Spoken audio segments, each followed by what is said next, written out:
Ketua Umum PSSI Erick Thohir membenarkan salah satu kandidat pengganti STY adalah Patrick Kluivert. Patrick adalah mantan striker tim nasional Belanda yang memiliki lisensi kepelatihan. Ajax Amsterdam juara Eredivisie, Liga Champions, Piala Super Eropa hingga Piala Interkontinental. Juga bersama Barcelona jadi juara Liga Spanyol. Tak hanya prestasi, sosok Patrick Kluivert tidak lepas dari kontroversi. Ia sempat disorot berbagai media asing saat berkarir sebagai pemain dan pelatih. Salah satunya soal kasus utang judi. Pada 2017 lalu, Patrick Kluivert dikabarkan terlilit utang perjudian senilai 1 juta euro atau setara 16,7 miliar rupiah kepada geng kriminal. Geng kriminal itu terlibat dalam pengaturan pertandingan dan memberi tekanan besar kepada Kluivert untuk membayar utangnya secara penuh. Media Belanda, The Volkskrant, melaporkan dengan mengutip 2012. Aktivitas tersebut tidak ilegal pada saat itu, namun Kluivert rugi besar. Sejak itu, ia telah melunasi sebagian utangnya. Surat kabar tersebut mengatakan para penyelidik tidak memiliki bukti bahwa mantan pemain tersebut terlibat dalam pengaturan skor ilegal, sementara pengacaranya mengaku Kluivert hanya korban dalam kasus itu. Di tengah nama Patrick menguat sebagai calon pengganti pelatih timnas, Erick Thohir menegaskan pengganti STY baru akan diumumkan pada 12 Januari mendatang. Pelatih baru timnas ditargetkan membawa skuad Garuda tembus ke Piala Dunia. Tim Liputan, Kompas TV. Setelah PSSI menghentikan kontrak kerja sama dengan Sintayong, bagaimana persiapan timnas jelang lanjutan kualifikasi Piala Dunia? Kita temui jurnalis Kompas TV, ada Edwin Zan di kantor PSSI Jakarta. Edwin, selamat petang. Bagaimana persiapan timnas jelang kualifikasi Piala Dunia dan siapa saja nama kuat pengganti Sintayong, Edwin?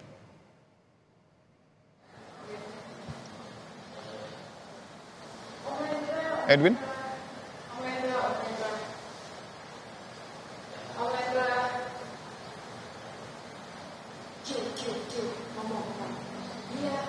Baik, dan strategi ke depannya berdasarkan dari konferensi pers yang dilakukan oleh PSSI kemarin, Persatuan Sepak Bola Seluruh Indonesia memang menyatakan terdapat beberapa strategi. Namun sebelumnya yang perlu kita berikan sorotan adalah terkait dengan beberapa match ke depan yang dinantikan lanjutan dari kualifikasi Piala Dunia zona Asia, yakni di grup C ini. Nah, untuk Indonesia sendiri memang setelah menghadapi dari September hingga November beberapa match melawan Bahrain, Arab Saudi, hingga Tiongkok dan juga Jepang. Nah, nantinya di match pertama di tahun 2025 akan berlangsung pada 20 Maret 2025, di mana Indonesia akan melawan Australia. Berlanjut berikutnya bertemu kembali dengan Bahrain pada 25 Maret, lalu cukup jauh setelah Maret itu ada di Juni. Di Juni ada dua negara, yakni ada Tiongkok dan juga Jepang. Nah, dari beberapa match yang masih menanti timnas Indonesia ini, ada sejumlah strategi yang tadi saya sebutkan yang telah PSSI siapkan untuk para pemain. Nah, bukan hanya untuk para pemain bahkan, tapi juga dari segi manajerial. Manajerial di sini terbilang ada dua, yakni dari segi PSSI dan juga pelatih yang nantinya akan kita ketahui bersama siapa yang akan menggantikan pelatih Sintayong. Nah, terkait dengan strategi yang dilaksanakan, yang pertama adalah dengan komunikasi yang dijalin dari PSSI ke pemain dan juga PSSI ke pelatih. Begitu pula seperti roda ya, tiga poin ini, tiga tumpuan ini yang akan terus dilancarkan dan ditingkatkan kembali intensitasnya. Mengingat memang pada beberapa waktu disebutkan oleh Ketua Umum PSSI Erick Thohir pada konferensi pers kemarin Senin 6 Januari 2025 terdapat beberapa kendala komunikasi yang dirasakan pada momen sebelumnya. Terutama di situ Erick Thohir juga menyebutkan pada pertandingan sebelum, pra, dan juga pasca melawan Tiongkok pada bulan September seperti itu ya, kalau kita lihat dari lini masanya. Maksud kami Oktober, 15 Oktober. Nah, di sana terdapat memang dinamika, dan intensitas dinamika ini cukup tinggi dikatakan oleh Erick Thohir. Nah, itu yang nantinya akan menjadi evaluasi.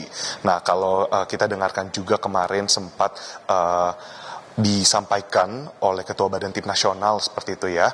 Memang Marji sendiri juga bahkan mengiyakan bahwa memang dinamika itu terjadi dan nampaknya terdapat beberapa pengaruhnya kepada kualitas permainan yang ditampilkan oleh para pemain timnas. Nah, selain komunikasi dan juga pastinya itu yang menjadi kunci seperti itu ya, Dipo dan juga saudara, hal lain adalah terkait dengan formasi pelatih yang digaungkan berkali-kali oleh Erick Thohir pada konferensi pers kemarin yang menjadi perubahan yang akan dilakukan sambil menunggu nama pengganti pelatih Sinteyong. Nah, yang pertama ini adalah formasi terkait dengan pelatih utama akan ada satu, lalu akan dibantu oleh 2 asisten pelatih. Nah, 2 asisten pelatih ini difokuskan kemarin dari pernyataannya. Yang pertama akan menempel dengan pelatih utama dan yang kedua nantinya akan fokus untuk menangani timnas U23. Namun ini dapat nantinya berlaga di Piala Dunia 2026. Nah, terkait dengan tadi formasi pelatih disebutkan juga di dan saudara kalau ada beberapa nama yang muncul. Nah, beberapa nama yang muncul ini nampaknya tidak asing karena memang sudah banyak tersebar dan ramai diisukan di jagat media sosial, terutama apalagi belum lagi dengan beberapa yang kita sebut kisi-kisi yang disampaikan oleh jurnalis olahraga Italia yang bernama Fabrizio Romano yang memang merupakan juga disebut pakar transfer seperti itu di Eropa, karena Fabrizio ini menyatakan ada beberapa nama. Nah, beberapa kandidat nama yang akan menggantikan pelatih Sint seperti itu ada Van Gaal dan Van Bronckhorst. Nah, yang selain yang saya sebutkan tadi juga yang memang menarik untuk dan mendapatkan respons yang begitu banyak dari masyarakat Indonesia adalah yang memang diiyakan oleh Erick Thohir, yang memang disebutkan dibenarkan Erick jadi salah satu kandidat, yakni ada Patrick Kluivert.